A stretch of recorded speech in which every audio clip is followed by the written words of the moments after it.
cewch. Mae'r plant yn eich dosbarth yn derbyn llawer o brofiadau gwerthfawr yn ystod eu hamser yn yr ysgol. A dych chi'n ei helpu i ddysgu nifer o sgiliau pwysig. Rhai o'r sgiliau hynny ydy dysgu sut i wrando a chydweithio gyda phlant eraill, yn ogystal â sut i rannu a bod yn gwrtais.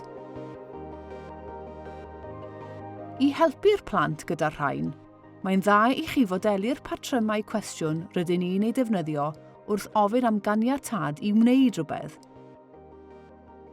neu i gael rhywbeth. Mae cwestiwn sy'n holi am ganiatâd i un person yn dechrau gyda ga i.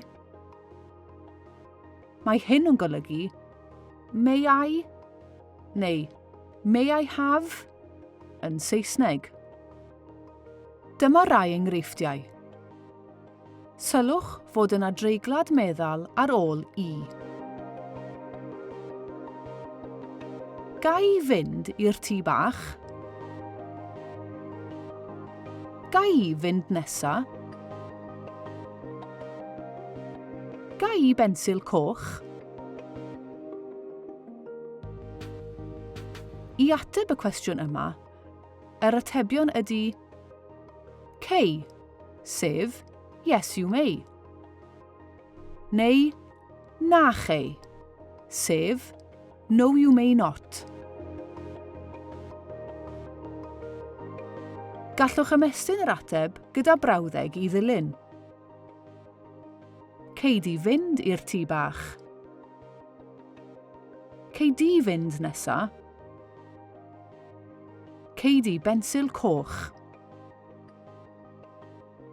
Mae cwestiwn sy'n holi am ganiatâd ar ran mwy nag un person yn dechrau gyda gawn ni. Mae hyn yn golygu may we neu may we have yn Saesneg. Dyma rai enghreifftiau. Eto, sylwch fod yna dreiglad meddal ar ôl i. Gawn ni chwarae'r gêm? Gawn ni fynd tu allan?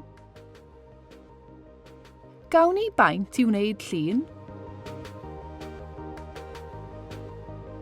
I ateb y cwestiwn yma, yr atebion ydy cewch, sef yes you may, neu na chewch, sef no you may not.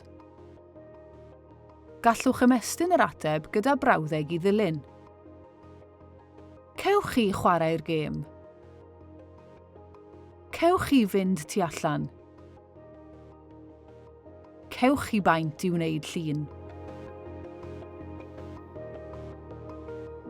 Cofiwch wrth ateb y plant cei a na chei rydyn ni'n ei ddefnyddio i ateb un plentyn, a cewch a na chewch rydyn ni'n ei ddefnyddio i ateb fwy nag un plentyn.